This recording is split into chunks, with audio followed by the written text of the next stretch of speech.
Bueno chicos, buenas tardes a todos los presentes. Me agrada, me da el alegro de presentar aquí lo que viene siendo la metodología de cálculo de multas por la economista Catherine Gisela Flores Flores y el economista Saúl González Agines. Eh, Catherine Flores es una economista egresada de la Universidad Nacional del Callao, con especialización en gestión pública en la Universidad Nacional Agraria La Molina, diplomado y PADE en administración en la Universidad Tesano, con 12 años de experiencia en sectores de seguros, encargada del desarrollo e implementación de nuevos productos, análisis de mercado, análisis de planning y estado de resultados, control y seguimiento del presupuesto, soporte de auditorías SBS. Es analista económico de multas y en el Tribunal de Fiscalización Ambiental en la OEF. Y me alegra mucho también presentar a Saúl González Agines, que es economista egresado de la Universidad Nacional del Callao, con especialización en agronegocios y economía ambiental, con experiencia en consultorías y estudios económicos y estadísticos y de valoración económica ambiental para el sector privado como Pluspetrol, Petrotal, Grupo Gloria y entidades públicas como Ocinergimin, Indecopi, OEFA, Ministerio del Ambiente, Ministerio de Agricultura y Riego y gobiernos regionales de Ucayali y Lambayeque. Participación en proyectos de desarrollo económicos, agrícolas y agronegocios, sea como estudios y parte de proyectos nacionales como Proyecto Aliados 2 y el Proyecto Sierra Norte, y en el Instituto Nacional de Investigación Agraria. Actualmente está desempeñándose como especialista económico en el Tribunal de Fiscalización Ambiental de la OEF. Muchas gracias. Ahorita les doy el pase para que puedan hablar de su tema. Gracias. Buenas tardes, Carlos, ¿qué tal? Buenas tardes con todos. Bueno, mi nombre es, como ya lo comentó Carlos, Caterina Flores. Nosotros estamos actualmente enfocando nuestra rama al tema en OEFA, el tema de las multas, y justamente es el tema que vamos a tratar, ¿no? Las metodologías del cálculo de multas. Eh, bueno, iniciamos entonces, Saulo.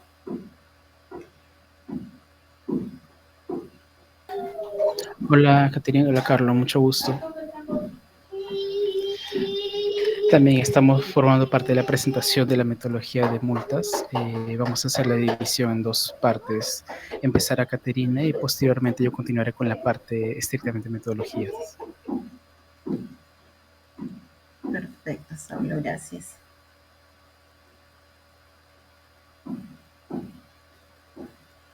Sí, si puedes ampliar la pantalla, ahí sería genial, para que los chicos puedan ver. Perfecto, perfecto, chicos. Bueno, vamos a empezar a hablar. Me imagino que ya todos saben qué es la OEFA, ¿no? La OEFA viene a ser un organismo técnico que está adscrito al Ministerio del Ambiente, ¿no? Es el ente rector del CINEFA, que viene a ser el Sistema Nacional de Evaluación y Fiscalización Ambiental.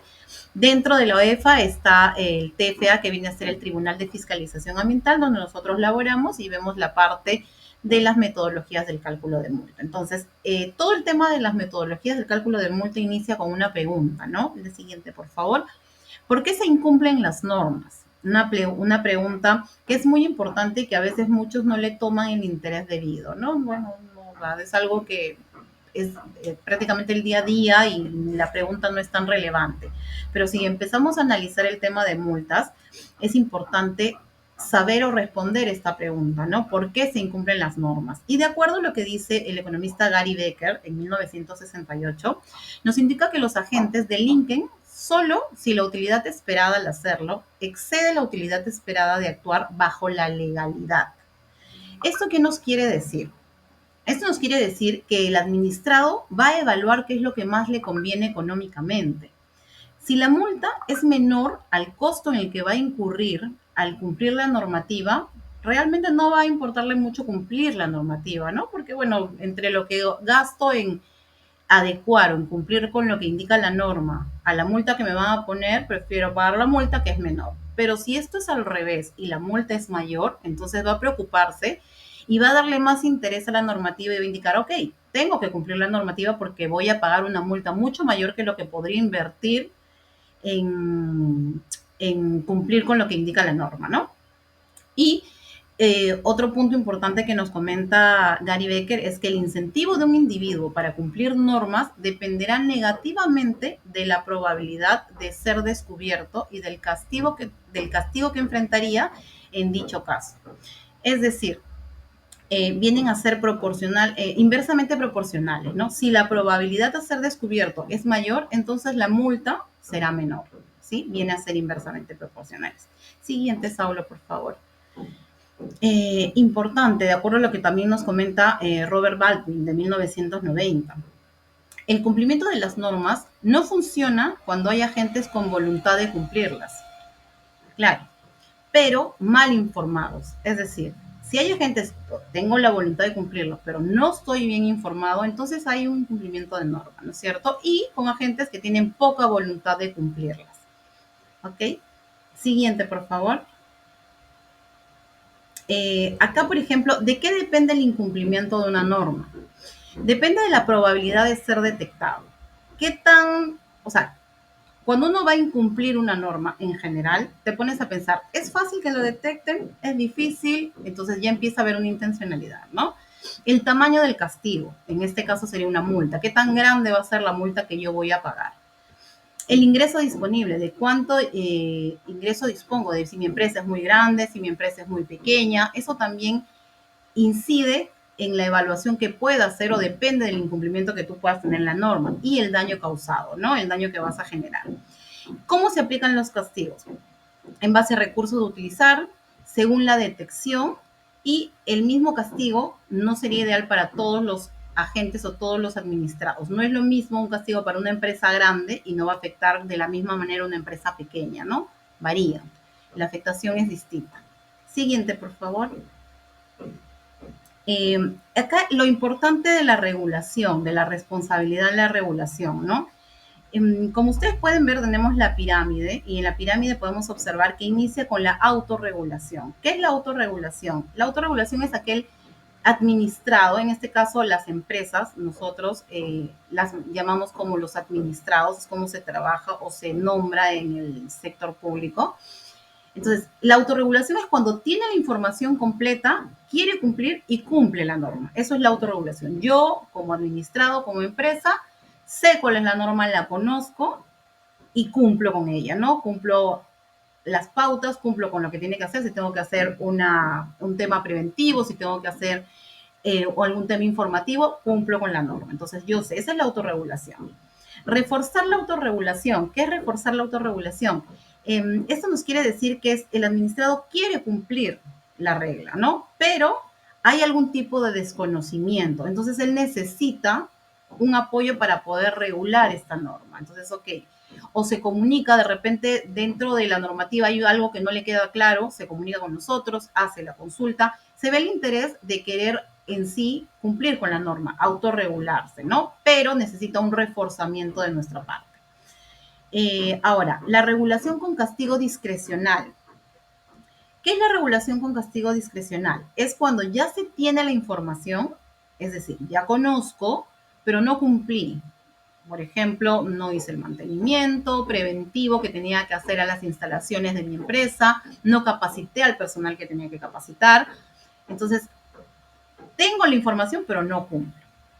Y en la regulación con castigo no discrecional viene a ser cuando ya eres reincidente, ¿no? Cuando más allá de que tengas el conocimiento, de que sepas cómo es la normativa, muestres la intencionalidad de no cumplir con esto y eres reincidente. Ya se te recalcó, se te hizo la observación, se te indicó, tienes que regular esto, tienes que hacer estos ajustes, tienes que trabajar de repente, nosotros trabajamos con el informe de gestión ambiental, tienes que preparar tu informe de gestión ambiental, te dan plazos para hacerlo, pero aún sabiendo no lo haces. Entonces vienes a ser reincidente y esta viene a ser una regulación con castigo no discrecional.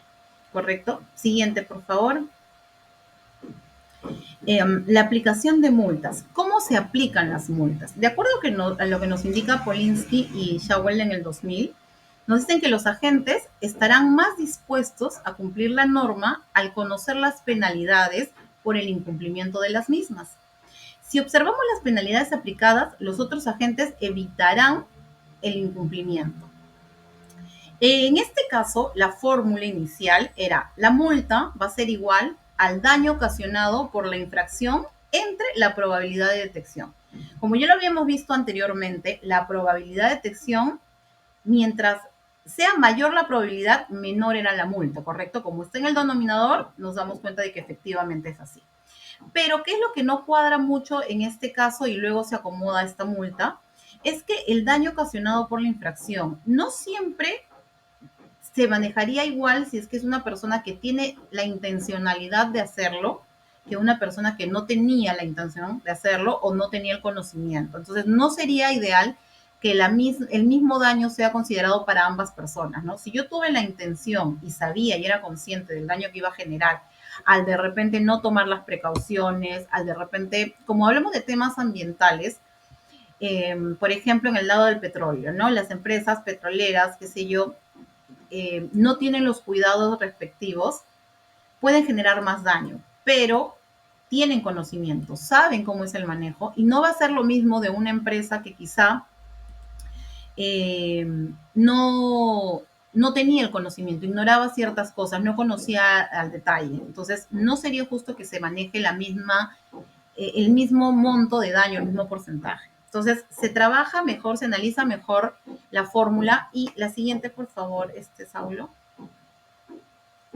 Y se considera que se aplica un ajuste a la multa, individualizando la multa según cada caso, que es lo que yo les indicaba, ¿no? No es lo mismo una empresa grande a una empresa pequeña, no es lo mismo una empresa que ya sabe, que ya conoce, que tiene el conocimiento de qué tiene que cumplir y no lo hace, una empresa que de repente está iniciando, ¿no? Entonces, depende mucho del beneficio ilícito obtenido por el incumplimiento de la norma. Entonces, la norma ya vendría a ser una multa disuasiva. La multa vendría a ser disuasiva. Y vendría a ser igual al beneficio ilícito obtenido entre la probabilidad de detección de la infracción. ¿Cuál vendría a ser el beneficio ilícito? De repente,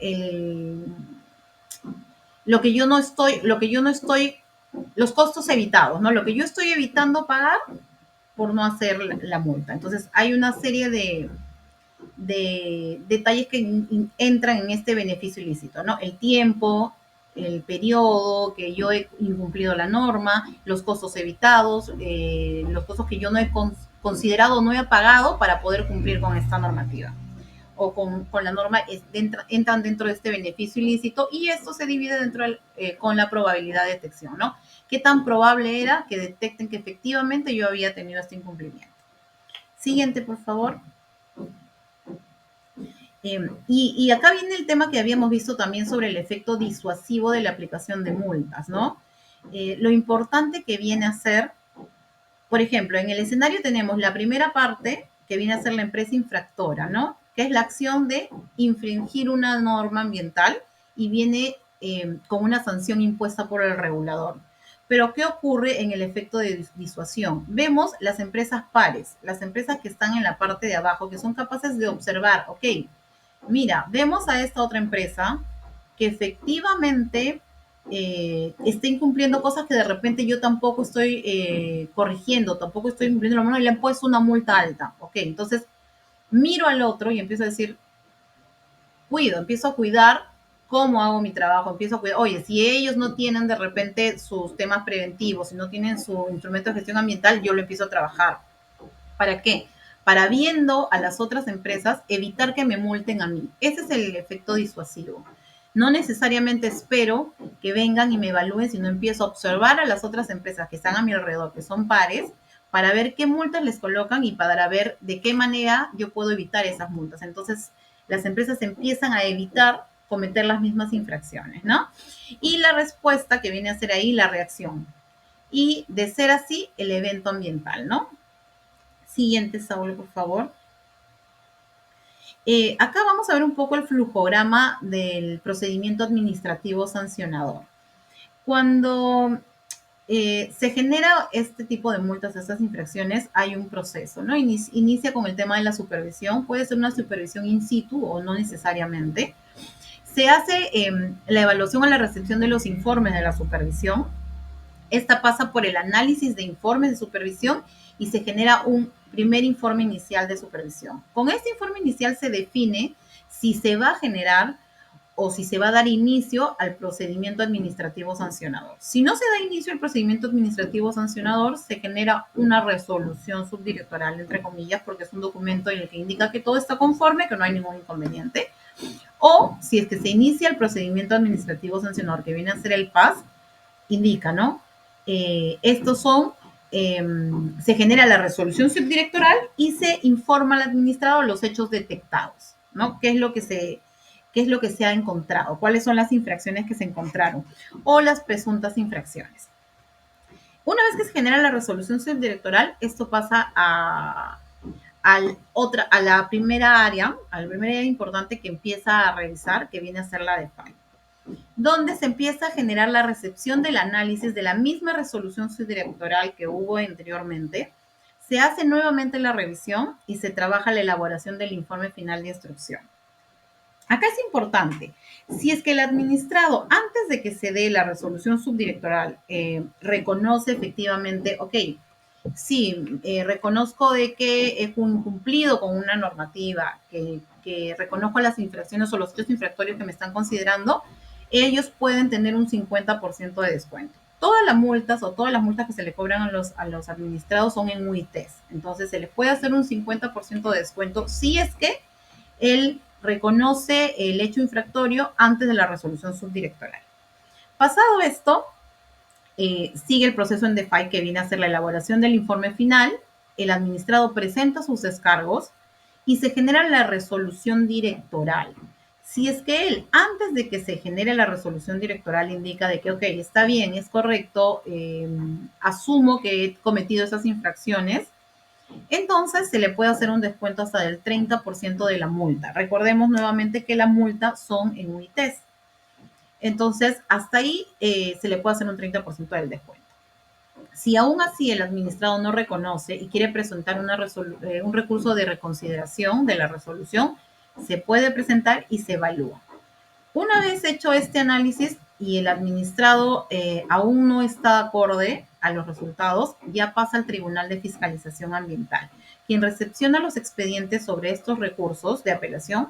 En algunos casos puede que el administrado, desde la primera etapa, ¿no? De la etapa de supervisión, cuando se da la resolución de subdirectoral, él quiere inmediatamente, no reconoce ningún hecho infractorio y quiere ser derivado con una apelación al tribunal. También puede pasar. Por eso es que dice, recepción de expedientes sobre recursos de apelación de resolución directoral o de resolución subdirectoral. Luego de esto se elabora el proyecto de resolución. Si es posible, se genera el informe oral. En algunos casos, algunos administrados solicitan un informe oral, que es como una audiencia oral, pero el tribunal evalúa. Si tiene los medios que son suficientes para poder hacer la evaluación, no es necesario un informe oral. Y en todo caso, evalúan si es que se puede dar también. Y bueno, luego viene la revisión en una sala especializada en una sala de 6 personas donde se puede hacer la evaluación del caso. Normalmente, los análisis de todos estos expedientes los hacen 3 profesionales, ¿no? El ingeniero ambiental, el ingeniero, el economista y una persona especializada en el área legal. En el caso del cálculo de las multas específicamente vienen a ser los economistas. Y finalmente, después de la reunión de la revisión de la sala especializada, se redacta ya la resolución final, ¿no? Este es el flujograma de cómo se procede con todo el procedimiento de las multas. Ya a continuación, Saulo les va a explicar un poco más a detalle el tema específico de la metodología.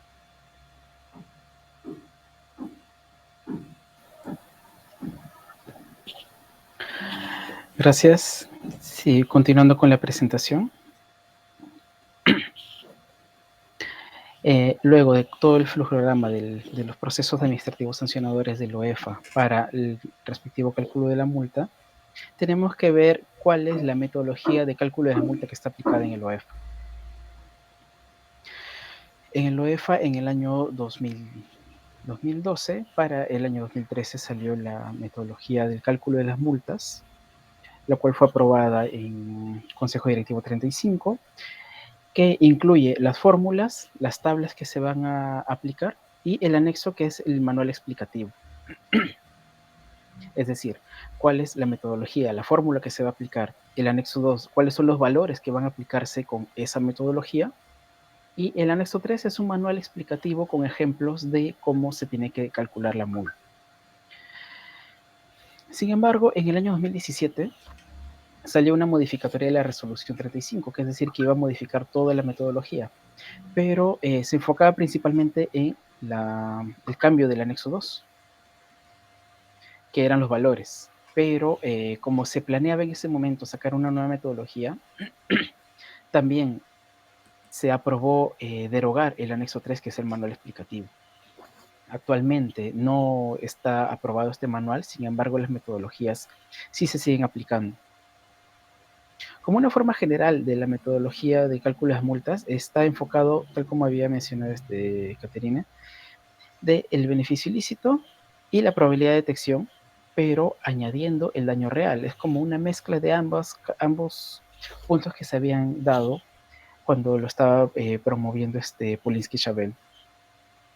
Es decir, el beneficio ilícito que se está ahorrando el administrado o la empresa al incumplir, más el daño real ocasionado, principalmente enfocado en emergencias ambientales o cuando hay intencionalidad. Seguido, como un denominador, la probabilidad de detección, qué tan difícil, qué tan probable es hallar este incumplimiento o esta infracción, y todo esto se va a multiplicar con los factores de graduación de sanciones. Estos van a medir el potencial que tiene de afectación al ambiente y todos están enfocados directamente en la Ley de Protección del Ambiente, en la LEPAJ. De manera general, en la fórmula que se tiene actualmente no se está considerando en su totalidad el daño real, sino principalmente como un efecto disuasorio el beneficio ilícito obtenido. Es decir, la fórmula general queda de esta manera. El beneficio ilícito dividido entre la probabilidad multiplicado por los factores de graduación. Ahora vamos a ver cómo está armado cada uno de estos tres factores que inciden directamente en la metodología de multas. Claro, todo esto es las multas, ¿no? Acá, la multa es igual a esta operación. Primero vamos a ver con el beneficio ilícito. En sí, es el beneficio que es obtenido por el administrado al incumplir una obligación ambiental. Es lo que se está ahorrando o lo que no ha invertido o no ha gastado en colocar una maquinaria, una construcción o un equipamiento adecuado o un proceso que no ha invertido en eso, no lo ha gastado y eso provocó que ocurra una infracción. Puede ser, no ha comprado una máquina adecuada, lo que provoca que hayan derrames en ciertos relaves, o no gastó lo suficiente en un almacén de residuos sólidos que tenía que estar correctamente sellado y almacenado para evitar su fuga, ¿qué es lo que y ha colocado solamente en suelo? Entonces, ¿qué es lo que se está ahorrando? La construcción de esa construcción. Otros ejemplos sería que no ha hecho un monitoreo, que no ha hecho una capacitación a la población, que no ha hecho un mantenimiento adecuado de maquinarias. Eso que se está ahorrando o lo que no ha gastado es lo que vendría a ser el punto inicial para el beneficio ilícito. Ahora, ¿cuáles son esas variables? En este orden serían el costo evitado el costo oportunidad, el periodo de capitalización y en la UIT. Vamos a definir cada uno de ellos. El costo evitado es lo que les estaba mencionando, lo que no ha gastado, el costo de una obligación no realizada. Es decir, no ha invertido en la implementación de una maquinaria, en el mantenimiento de un equipo, en la remediación o cerrar ciertas tuberías u otros puntos. Este costo de oportunidad, este costo evitado, se va a capitalizar con el costo oportunidad capital. Este costo de oportunidad de capital es un equivalente a el interés que te genera un banco. Imaginemos que tú tienes la opción de tener un dinero guardado en tu casa o puedes ponerlo en una cuenta a plazo fijo. Si lo tienes guardado en tu casa, no te genera un beneficio.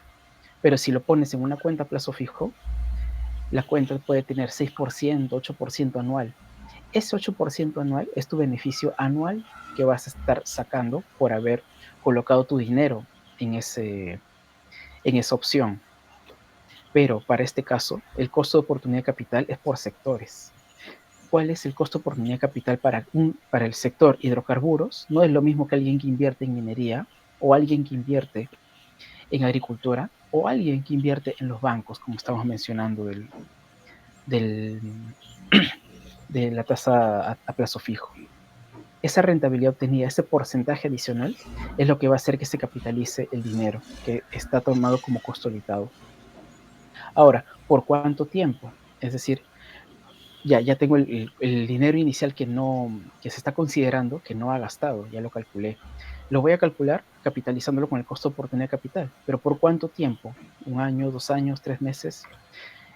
Eso va a ser el periodo transcurrido desde que se detectó la infracción, desde que fueron a la supervisión y detectaron el incumplimiento o la infracción hasta que se determina la infracción, que es en la resolución directoral, hasta que se determina que el administrado es culpable y ya se tiene que tener una infracción.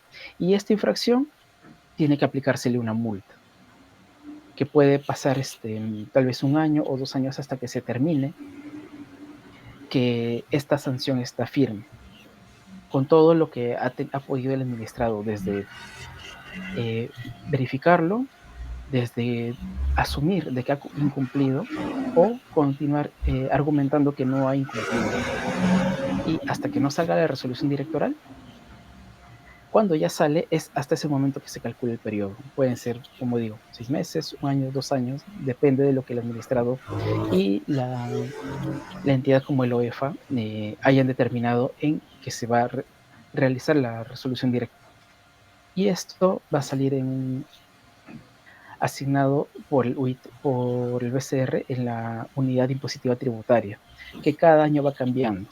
Este año, en 2023, todavía es de 4.950 soles. El año pasado era 4.600 soles. Esa es una manera de redondeo para determinar cuál es la multa, para que no haya problemas con el tipo de cambio o con las fluctuaciones de soles.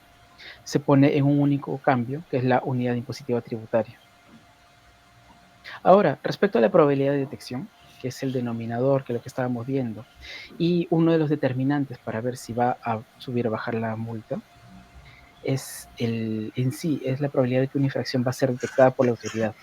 Y la multa va a ser inversamente proporcional a la probabilidad. Es decir, mientras más fácil es detectar una multa, va a reducirse la multa.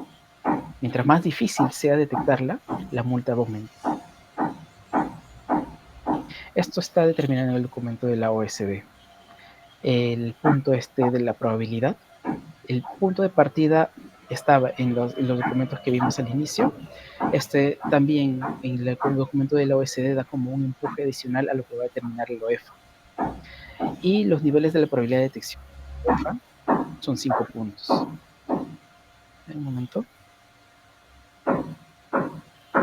Ok. Disculpen un ratito.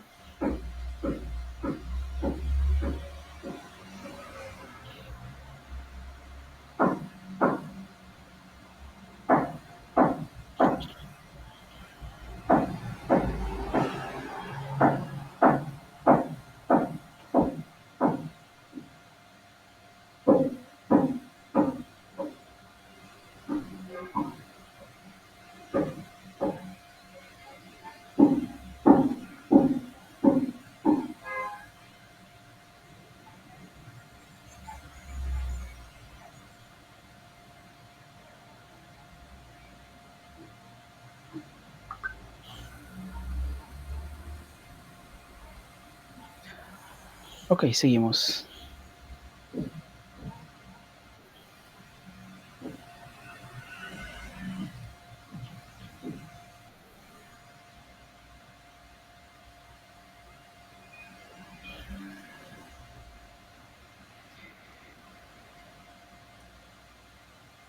¿Cuáles son los niveles de la probabilidad de detección? En el OEFA se están aplicando 5 niveles. Una probabilidad muy alta, alta, media, baja y muy baja, con los respectivos valores. La probabilidad muy alta es la unidad, es decir, que no va a variar el valor de la multa. Mientras va disminuyendo la probabilidad, que es muy alta, alta, media, baja, muy baja, vamos observando que los valores van cayendo. Es decir, mientras más bajo sea el denominador, la multa va a aumentar. Es decir, la probabilidad de detección es inversamente proporcional a la multa calculada. Mientras más alta es la probabilidad, menor es la multa. Mientras más va cayendo la probabilidad de detección, la multa va a ser mayor. Para cada uno de estos casos, sí se tiene una determinación. Es decir, ¿en qué caso va a ser una probabilidad muy alta? Cuando hay un autorreporte de parte de la empresa, es decir, cuando la entidad o el administrado dice, efectivamente, aquí está mi reporte, mi informe, donde yo he incumplido esta norma. Es un autorreporte porque no hay ningún esfuerzo de la UEFA en detectarlo. Por lo tanto, se le pone el valor de unidad. Es una probabilidad muy alta de detectarlo. Igual que se trata de infracciones formales, que es básicamente cuando se solicita información al administrado y ya se tiene una fecha de inicio y de fin. Solamente requieres ver la casilla electrónica para darse cuenta de si cumplió o no. Una probabilidad alta se da cuando hay una supervisión especial. Es decir, cuando hay una denuncia de parte de algún ciudadano, de alguna municipalidad o alguna otra persona de que puede estar incumpliendo o contaminando la empresa, ya hay una denuncia. Entonces, al haber una denuncia, es alta la probabilidad de encontrar un incumplimiento. O cuando hay una emergencia, ocurrió un derrame, también es alta la probabilidad de que se va a encontrar un incumplimiento. Una probabilidad media es una supervisión regular, o sea, ya está programada por el OEFA. Durante el inicio de cada año se va a determinar cuáles son las empresas que se van a visitar. Entonces, se coloca media porque se tiene la oportunidad de encontrar como no encontrar, es un 50-50% de probabilidades. Una probabilidad baja al comienzo se estaba considerando no contar con su instrumento de gestión ambiental, pero actualmente hay otras variables que se están considerando como la lejanía o la ausencia de población para detectar este incumplimiento o que puedan ser denunciables. Y por último, una probabilidad muy baja, que es la de 0.10 en caso de obstaculización, es decir, cuando no dejen entrar a la UEFA a hacer la evaluación respectiva. Si no los dejan entrar, no les permiten el ingreso, es muy difícil que se den esos casos, que no sepan quién es la UEFA. Entonces, esa es una probabilidad de detección muy baja. Digamos, si sacan esta probabilidad, al dividirlo entre 10 es como multiplicar por 10 la multa. Es el peor escenario en que podrían colocarse. Ahora, pasamos a los factores de graduación, que es el multiplicador que va a la fórmula de fuera. En este caso está enfocado directamente a los componentes ambientales que van a ser afectados. Son 7 ítems, solamente el número 1 está dividido a su vez en 7, que se está mencionando cuáles son los componentes ambientales que van a ser afectados. Agua, suelo, aire, flora, fauna. Se le va a poner un porcentaje adicional a cada uno de ellos por afectación. ¿Cuál es el grado de incidencia del ambiente? ¿Es alto, es grave, muy grave? La extensión geográfica, es decir, si está dentro o fuera de su zona de influencia, si es reversible o recuperable, si tiene una afectación sobre recursos naturales o áreas, de áreas naturales protegidas, zona de amortiguamiento o comunidades campesinas y nativas, también está acá, y si tiene una afectación directa a la salud de las personas. Por ejemplo, que ocurrió hace unos años en Ventanilla, que hubo una afectación directa por la emisión de plomo que afectó enormemente en los colegios de los niños, por inhalar estos gases emitidos de plomo. El perjuicio económico causado está enfocado directamente a la zona de incidencia de pobreza de la población donde está ubicado el proyecto. Si hay aspectos ambientales, si hay contaminación aún de efluentes que estén afectando los componentes vistos anteriormente. Si es que el F4, si es que todavía continúa o hay repetición o hay reincidencia también de lo que están infringiendo. El F5 y el F6 son factores de graduación atenuantes, es decir, que pueden ser ventajosos para el administrado si se detectan. Si lo detectan a tiempo, si el administrado está implementando medidas para resarcir el daño antes de que inicie el procedimiento sancionador, los porcentajes van a ser negativos, es decir, que le va a ser más beneficioso. La multa se va a reducir de acuerdo al porcentaje que se detecte aquí. Igual acá, si es que hay medidas necesarias para revertir, si son inmediatas, también va a ser ventajoso para él, pero si no aplica ninguna medida, también se le aumenta un porcentaje de empeoramiento de su situación. Y finalmente, si es que hay una intencionalidad, si es que si lo está haciendo a propósito, si sabe o si se demuestra de que a sabiendas de que está incumpliendo, lo hace con esa intencionalidad. El total de factores se va a multiplicar de la siguiente manera, es la unidad con la suma de los porcentajes, ¿no? Es decir, si acá sumo un total de 45%, se va a hacer 1 más el 45%, ¿no? O sea, 145%. Es lo que se multiplicaría para la multa al final. Bueno, este es el reglamento adicional del que se había mostrado anteriormente. Según el reglamento de los procesos administrativos sancionadores de la OEFA, tiene ciertas ventajas. Es decir, si es que el administrador reconoce de que hay una infracción, antes de que inicie su proceso, tiene un 50% de descuento de la multa calculada. Si es que lo presenta antes de la resolución final, pero ya ha iniciado el procedimiento, tiene una reducción de 30%. La multa calculada no puede ser mayor al 10% de su ingreso bruto. Es lo que se percibe como un análisis de no confiscatoriedad. Es decir, para que no resulte confiscatorio o que pueda llevar a quiebra a la empresa, su multa no puede ser mayor al 10% de sus ingresos brutos del año anterior en que se cometió la infracción. Y si el administrado paga la multa impuesta en los 15 primeros días hábiles, se le hace un descuento adicional del 10% de la multa.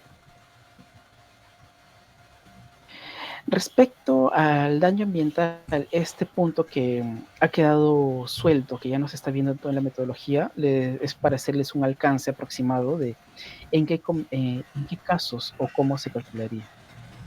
En sí, tiene que estar vinculado directamente al valor económico total, el valor económico total del ambiente.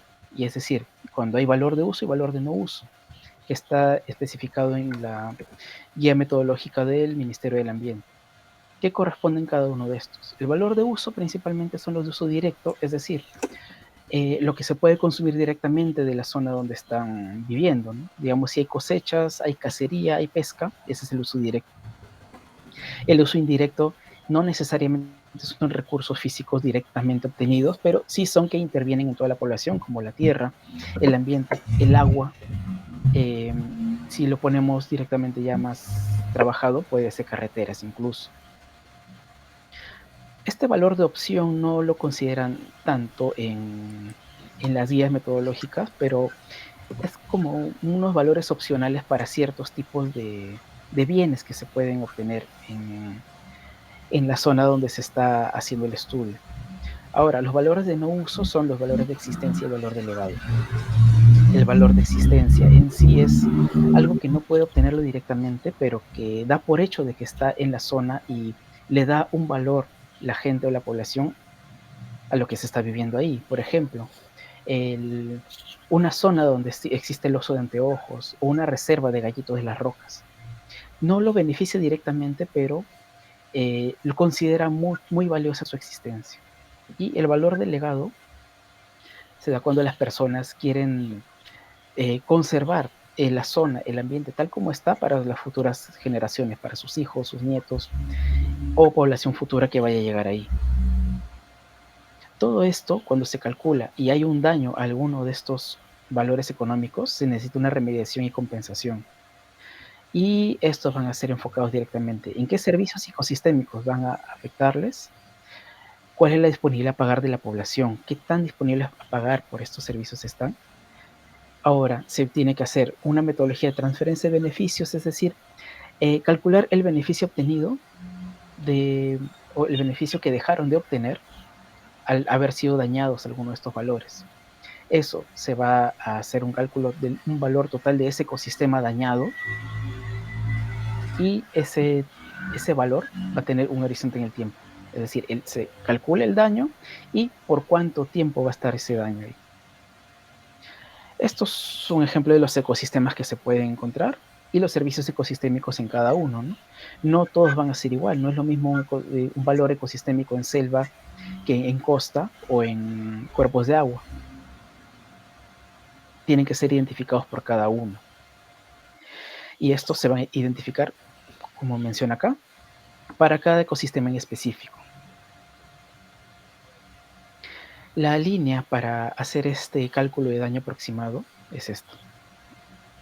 Se identifican los ecosistemas que tengan la misma cobertura vegetal, el clima, los mismos servicios ecosistémicos. Se revisan papers o estudios previos realizados donde se haya hecho el estudio de estos puntos, de estos ecosistemas, para la identificación de estos servicios, la identificación de los servicios que tengan similares características, es decir, que tengan los mismos cultivos, los mismos árboles, el mismo clima, el mismo tipo de suelo, pero no considerar los servicios no locales. Tiene que ser lo específico de la zona, no los que traen ocasionalmente.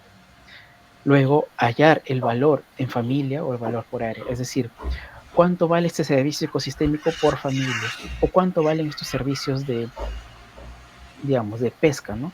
Yo voy a pescar estas 5 especies, ¿cuánto vale por familia? O los cultivos de palta en una zona, o de una fruta como el aguaje en selva. Si se deteriora, ¿cuánto vale por hectárea? Se puede hacer la comparativa o por hectárea, o por familia, o por la disponibilidad de pagar de los hogares. Y una vez hallado esto, se hace una técnica llamada transferencia de beneficios. Es decir, el valor encontrado en una zona se va a transferir a la zona donde ocurrió la emergencia. Imaginemos que la emergencia ocurrió vamos a poner el ejemplo de la última, de la de Repsol, que hubo en La Pampilla, que es en la playa Ventanilla. No tenemos unos estudios de valores económicos en playa, pero si ubicamos en valores de playas similares, que sean en Chile, o en México, o en Ecuador, podemos usar esos valores que sean similares a la playa de Ventanilla para hallar nuestro valor por familia o por área con la metodología, con la técnica de transferencia de beneficios. Vamos a extrapolar lo que se ha encontrado en otros estudios para nuestra realidad. Este es un resumen de las metodologías de valoración. Estos son métodos, ¿no? Cuando hay valores de mercado, es decir, nosotros sabemos el valor directo de los productos, sabemos el valor de las frutas, hortalizas, verduras, carne, no es necesario un estudio más grande. Cuando hay unas preferencias reveladas, es decir, cuando ya se sabe directamente cuánto puede costar, por ejemplo, viajar a alguna zona, o que la familia esté dispuesta a pagar por el mantenimiento de su hábitat. Las preferencias declaradas, es decir, directamente te están diciendo lo que les cuesta vivir ahí, y cuando se tienen estudios similares, se aplica esta técnica de transferencia de beneficios, que es decir, la extrapolación de los servicios encontrados aquí, o los valores encontrados en estas metodologías, u otros estudios realizados, pero para nuestra realidad de la zona donde no tenemos el estudio específico. Ese es el alcance de lo que vendría a ser el cálculo del daño, pero hasta ahorita en el OEFA hay 2 estudios que tienen este cálculo de daño porque han sido bastante fuertes. Uno es el del derrame de Petroperú en Imasi Morón en Selva en el 2015, y el otro es en el año 2020 de la empresa Tamshi con sus cultivos de cacao y de palma aceitera en Loreto.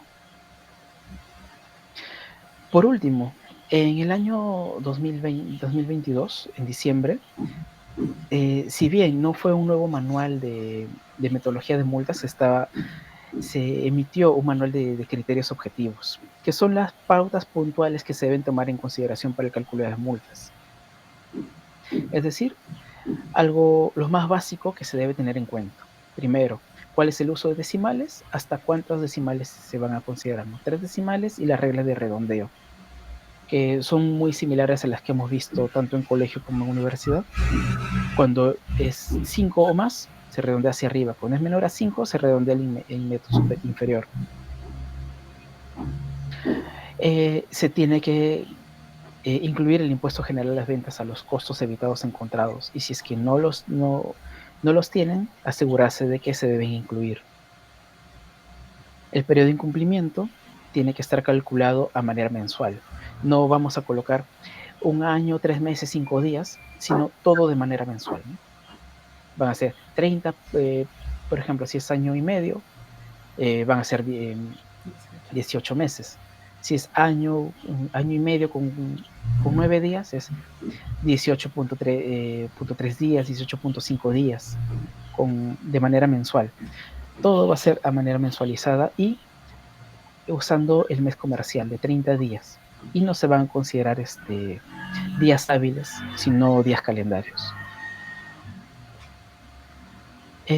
Para la actualización de precios se usa este factor del IPC, que es el índice de precio al consumidor, que es un valor determinado por el Banco Central de Reserva y se va a usar de manera estandarizada el de Lima, porque hay un índice de precio al consumidor por cada zona, por cada departamento del Perú, pero no importa que el incumplimiento sea, por ejemplo, en Piura u otro que haya sido en Ucayali, sino que a manera de estandarización se va a usar solamente el de Lima Metropolitano. El tipo de cambio también se está estandarizando al uso de tipo de cambio bancario. Ya no está esa disyuntiva, es bancario, es interbancario, que aunque no varíe mucho, la estandarización es el tipo de cambio bancario hasta la fecha que se está calculando la multa. Y finalmente, la regla para el uso de esta tasa de costo de oportunidad de capital, que tiene que ser la más actualizada, la que sea específicamente del sector, y si posteriormente se calcula o se encuentra una tasa de costo de oportunidad de capital que se adecue mejor a la realidad, debidamente sustentada y de una entidad que también realice análisis regulatorio, se le va a dar preferencia para este uso para esta tasa. Digamos, si ahorita estamos usando una del 2017, pero encontramos una del 2023 o se emite una del 2023 que tiene mejores características, adoptamos esa nueva. Pero mientras no se tenga, seguimos con la última, que es la mejor opción y la más específica. Bueno, esos serían los puntos de la metodología del cálculo de las multas.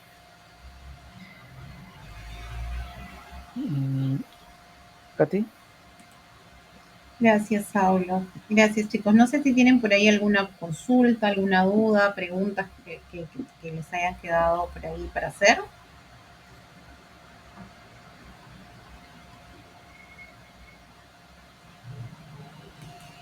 Perfecto. Entendemos que les ha quedado todo claro, entonces.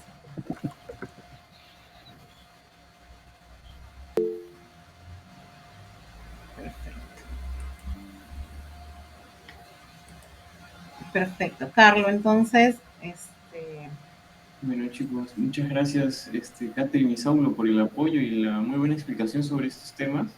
Ahora yo creo que todos aquí comprendemos un poquito más sobre la metodología de las multas. Y también agradecerle a los asistentes, pues nada, los que han podido venir a esta grata llamada. Y sin más consultas, yo creo que es ya dado por terminada este. Muchas gracias. Gracias a ustedes.